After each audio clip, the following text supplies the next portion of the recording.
Gairon. You see it in college course titles and in the first chapter of books or reports. 概論、大学の科目名や本、レポートの最初の章でよく出てきます。It is used as a noun. Gairon means a big picture start, an overview or outline that gives general ideas before details. 全体の様子をざっと示すもの、学びの入り口になる短いまとめのことです。詳しい部分に入る前に、大づかみに道案内をします。The first kanji means general or approximate, like an outline of something. You see it in words like 概要 and 概念. Both point to the big shape of ideas rather than the fine parts. It sets the stage before details. The second kanji means argument or discussion, the way ideas are organized and presented. It appears in words like 論文 and 議論. These are about stating claims and supporting them.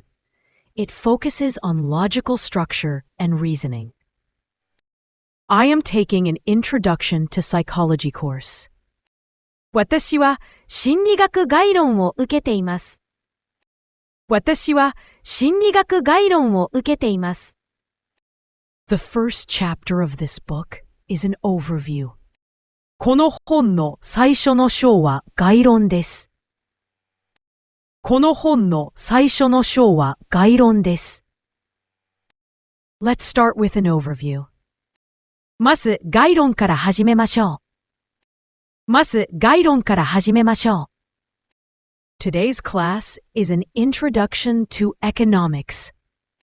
今日の授業は経済学概論です。今日の授業は経済学概論です。The most common synonyms of the word are sorong and gaio. Sorong is a general discussion at a high level, often paired with kakuron. Gaio is a short summary or outline. It can be part of or serve as the opening section similar to gairon, but it stresses brev.